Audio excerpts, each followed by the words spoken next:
तो फिर अगली चीज क्या होगी? सेवा। उसकी सेवा में लगो। खाली उसी का कर्तव्य नहीं है कि सारी दुनिया को मार्ग दिखाए, कुछ आपकी भी ड्यूटी बनती है। एक से एक आप सबके जीवन परिवर्तन हो रहे हैं, सबको नया जीवन मिला है। हम में से ऐसे कितने लोग, मैं जानना चाहूंगी, ऐसा अनुभव करते हैं कि अगर इस साधना से नहीं जुड़े होते तो शायद इस दुनिया में नहीं होते हैं। कुछ लोग ऐसे, जरा ऊंचा सा हाथ खड़ा करें। मैं भी हूं। तो अगर हमको ये नया जीवन मिला है ऐसे गुरु की शरण में आकर, तो हमारा भी कर्तव्य बनता है कि ऐसे गुरु की सेवा में हम भी लगे। और तब हमारी वो स्थिति आएगी जब हम कर्मों के बंधन से मुक्त होने लग जाएंगे। उस दिन हम लोग सुन रहे थे प्रारब्ध से मुक्ति। प्रारब्ध से मुक्ति कोई इतना आसान खेल नहीं है, ये बहुत बड़ा विज्ञान है। इतना आसान नहीं है लेकिन संभव है। तो उसके लिए ये आम की साधना बताई गई, मानसिक पूजा, कि हर काम में, काम तो काम ही है लेकिन अंदर से मानसिक पूजा। बच्चे के लिए, जब बच्चे की जब सेवा करो तो बच्चे को ऐसा लगना चाहिए कि माँ मुझ में बहुत आसक्त है। योगी जी कहते थे कि पति पत्नी के जब संबंध निभाओ तो ऐसे निभाओ कि एक दूसरे को लगे कि अरे ये तो बिल्कुल आसक्त है। दुनिया वाले जब आपको देखें तो उसे ऐसा लगे अरे जैसा मैं हूं ऐसे ही तो ये भी है, जो मैं कर रहा हूं वही तो ये भी कर रहा है, इसमें और मुझ में क्या अंतर है? लेकिन अंतर होगा आपके अंदर में, अंतर होगा आपके जीवन के रिजल्ट में। आपका जीवन कैसा होगा उसमें रिजल्ट आपको खूब बखूबी देखने को मिलेगा। तो ये है हमारी इतने लंबे घंटे की साधना, जो करने के बाद अब हम शाम को घर वापस आ गए। घर आइए, अच्छा रहेगा, बहुत बढ़िया कि घर आकर एनिमा लीजिए, स्नान करिए। दिन भर की जो भी विकार है, कुछ गैसेस हैं, कुछ एसिड्स हैं, दिन भर एक ही गद्दी पर बैठे रहे तो गैसेस डेवलप हो जाती हैं, कुछ एसिड्स डेवलप हो जाते हैं, थकान डेवलप हो जाती है। तो बढ़िया रहे कि एनिमा ले लीजिए, नहीं भी ले तो कोई दिक्कत नहीं है। अगर जरा भी जरूरत महसूस हो रही है तो ले लेंगे तो अच्छा रहेगा। उसके बाद बढ़िया ताजे पानी से स्नान करें। 2 बार स्नान की भी बात की गई है, बढ़िया स्नान करें। उसके बाद अब ये तीसरी साधना रात के भोजन से पहले अगर हो जाए तो बहुत बढ़िया। कहते हैं बट तर कहे हरि कथा प्रसंगा। कहते हैं कि ये तीसरी साधना क्या है? ये बरगद का वृक्ष है। बरगद के वृक्ष की एक बहुत खास बात होती है, आपने देखा होगा कि जब उसकी एक डाल गिरती है तो क्या होता है? एक दूसरा बरगद का वृक्ष तैयार हो जाता है। यानी कि ये तो काकभूषुंडी जी के आश्रम की चर्चा है, प्रतीक रूप में है। वहां पर क्या था? शाम के समय काकभूषुंडी जी प्रभु के चरित्रों का गुणगान करते थे और सारे लोग आकर, सारे साधक वहां पर आकर सुनते थे। शिव जी भी वहां पर मराल का रूप रख के, हंस का रूप रख के, हंस का रूप मतलब बुद्धि को खोल के बैठना पड़ेगा, बगुला की तरह नहीं बैठना है, हंस की तरह बैठना है। हंस का क्या काम है? विवेक। तो ऐसे विवेकवान बन के हमें बैठना है कि क्या कहा जा रहा है, दिमाग लगाकर समझना है, दिल लगाकर उसको मानना है। और जानना और मानना हो गया तो जीवन में परिवर्तन आ जाएगा। और क्या परिवर्तन होगा? तो कहते हैं कि वहां पर काकभूषुंडी जी जब कथा करते थे तो प्रभु के चरित्रों का गुणगान करते थे, तो जितने शिष्य वहां पर आते थे सुनने के लिए, उनके ऊपर इस कथा के माध्यम से शक्तिपात होता था। ये शक्तिपात की साधना है, जहां गुरु की शरण में हम बैठते हैं और प्रभु के चरित्रों का गुणगान करते हैं।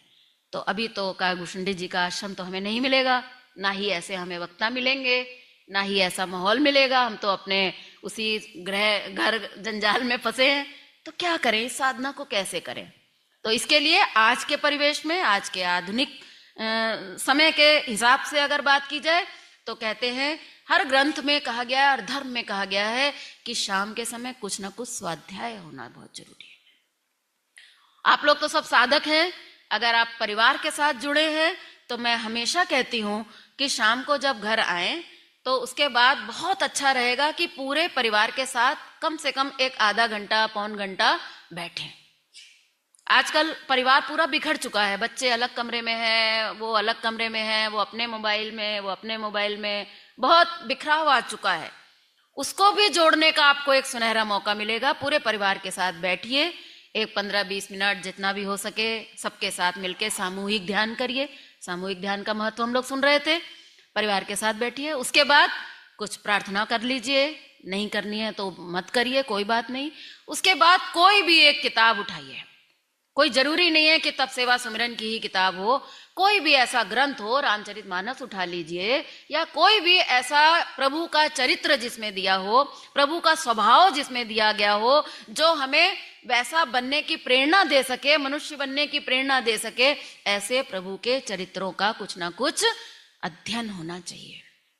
हम जब इस साधना से जुड़े तो हम लोगों ने जब तक आश्रम में नहीं आ गए तब तक ये नियम अनवरत रूप से हमने उसका पालन किया।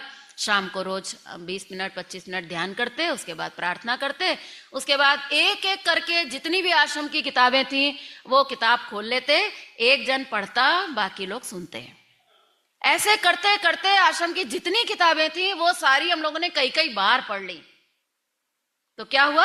जीवन बदल गया। असली चीज तो जीवन बदलनी थी ना। और जब हम प्रभु के चरित्रों को सुनेंगे तो आपके अंदर एक ऊर्जा पैदा होगी, आपके अंदर एक पॉजिटिविटी पैदा होगी, जीवन के प्रति जो आपकी निराशाएं बढ़ गई हैं ये निराशाएं कम होने लग जाएंगी, मन प्रसन्न हो जाएगा, बढ़िया खुल के भूख लगेगी। सत्संग करने के बाद उठिए, आराम से बढ़िया प्रसन्न मन से भोजन ग्रहण करिए, और उसके बाद रात को प्रभु का नाम लेकर चाहे तो कुछ देर ध्यान करके और फिर हम वापस सो जाएं। तो ये रामचरितमानस में जो कथा की ये जो बात की गई है इसका बड़ा ही महत्व है, बहुत महत्व है इसका। इसलिए हम लोग सुबह शाम आश्रम में सत्संग करते हैं, सुबह हम लोग गीता का अध्ययन करते हैं और शाम को रामचरितमानस का पाठ करते हैं। अब तो समय बहुत दिशाहीन हो चुका है, अब तो सोने से पहले हमारे अंदर अगर कुछ जाता है तो वो तो बस एक ही चीज जाती है, सोने से पहले। कितने लोगों से कहते हैं भाई सोने से पहले मत करो, बोले अब दिन भर तो रिलैक्स हुए हैं, अब तो कम से कम करने दो। किया उसने वही है दिन भर, लेकिन रात को जब रिलैक्स होते हैं हम लोग भी आते हैं उसकी चपेट में, ऐसा नहीं है कि हम उसकी चपेट से बच रहे हुए हैं, लेकिन बचना जो चाहता है वो कम से कम बच तो सकता है। सोने से पहले आपके अंदर क्या जा रहा है ये इतना महत्वपूर्ण है कि आप सोच नहीं सकते। एक बहन से हम बात कर रहे थे तो वो कह रही थी कि रात को डिप्रेशन होता है, नींद नहीं आती है, तो मोबाइल देखते हैं।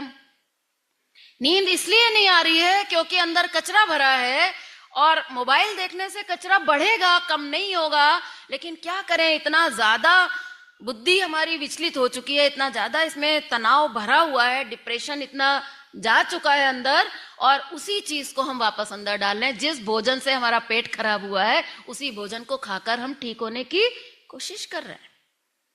इसलिए कोशिश करें हम लोग, धीरे धीरे होगा, लेकिन सोने से पहले हम अपने अंदर क्या लेकर सो रहे हैं। अगर आप अच्छी चीज लेकर सोएंगे तो शांत नींद आएगी, आपको गहरी नींद आएगी। जितना गहरी नींद आएगी उतना ज्यादा समय तक आप अंदर उस परमात्मा के संपर्क में रह पाएंगे, और जब सवेरे सोकर उठेंगे तो उसी मात्रा में ज्यादा से ज्यादा एनर्जी एब्जॉर्ब कर सकेंगे। अभी हम सोकर उठते हैं तो इतने थके होते हैं, मन इतना उदास होता है और एनर्जी ही नहीं होती है शरीर में, ऐसा लगता है अरे फिर से काम में लगना पड़ेगा, मेरे अंदर तो जान ही नहीं है। क्यों?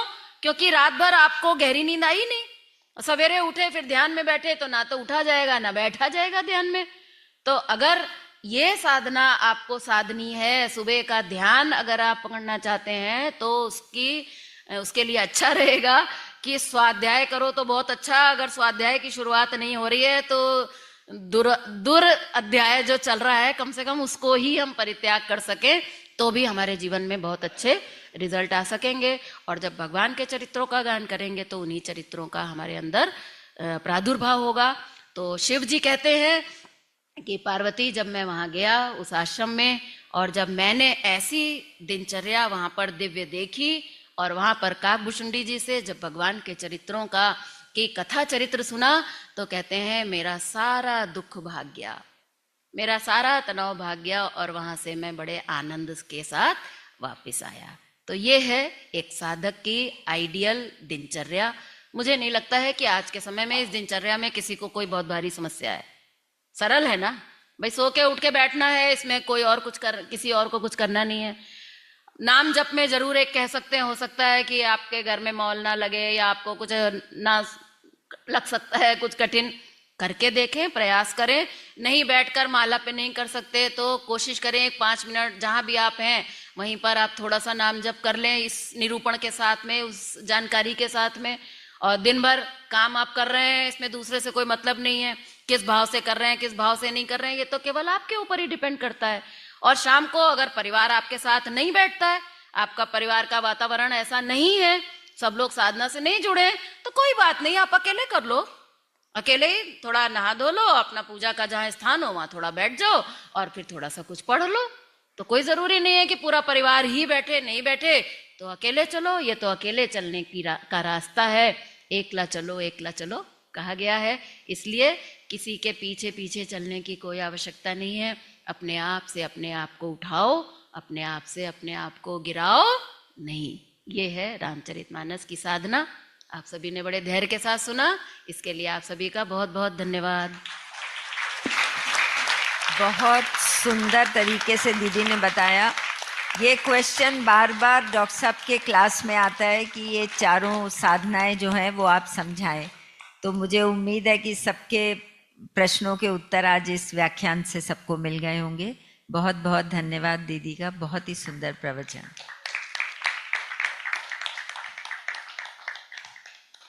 मेरे नाथ आप अपनी सुधामयी वीडियो चलाना। अच्छा सॉरी ठीक है। हाँ आपका था ना, इसलिए